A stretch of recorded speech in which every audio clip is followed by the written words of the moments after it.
Welcome to SK cooking. இன்றைக்கி என்னோடய ஸ்டைலில் வாழைக்காய் ஃப்ரை எப்படி பண்ணலான்றதை பார்க்கலாம் வாங்க. அதுக்கு ஒரு பேனில் வாழைக்காய் நான் தோலை உரித்து கட் பண்ணி மஞ்சத்தூள் உப்பு போட்டு வேக வச்சு தனியாக எடுத்து வச்சுருக்கேங்க. இதில் வேக வச்ச வாழைக்காயில் 1 table spoon Kashmiri chilli powder add பண்ணியிருக்கேங்க. இது எதுக்கு நான் Kashmiri chilli powder 1 table spoon போடுறேன்னா இது கலர் தாங்க இருக்கும், காரம் அவ்வளோ இருக்காது. அதனால் நான் 1 டேபிள் ஸ்பூன்.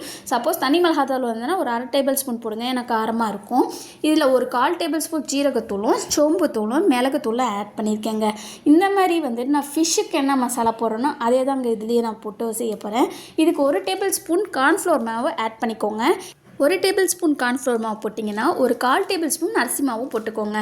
ஏன்னா அப்போ தான் கொஞ்சம் கிறிஸ்பியாக இருக்குங்க.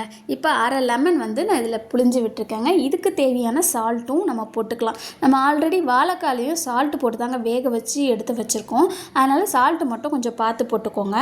இப்போ இதெல்லாம் போட்டு நல்லா கிளறி கொஞ்சோண்டு தண்ணி ஆட் பண்ணி கிளறி வச்சுக்கோங்க.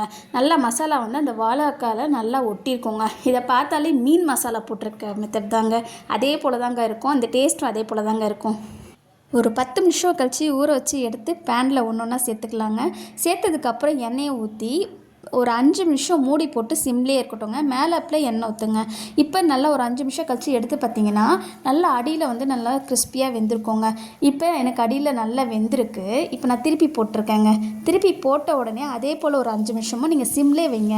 அப்போ தாங்க நல்லா இருக்குங்க, கொஞ்சம் கிறிஸ்பியாகவும் இருக்கும் சாப்பிட்றதுக்கு. ஃபுல்லாக வச்சிங்கன்னா சீக்கிரம் கருகிரும். அதனால் சிம்லேயே வச்சு எடுத்திங்கன்னா மொறுவாக இருக்கும், மசாலாவோடு சேர்த்து சாப்பிட்றதுக்கு சூப்பராக இருக்குங்க. இப்போ அது போலயே நான் மூடி போட்டு திருப்பி எடுத்துட்டேங்க. இப்போ நம்மளோட வாழைக்காய் ஃப்ரை சூப்பராக ரெடி ஆகிடுச்சு. இந்த வீடியோ பிடிச்சதுன்னா ஷேர் பண்ணுங்கள், லைக் பண்ணுங்கள், கமெண்ட் பண்ணுங்கள், சப்ஸ்கிரைப் பண்ணுங்கள். இது ஃபிஷ் மாதிரியே இருக்கும், குழந்தைங்க விரும்பி சாப்பிடுங்க.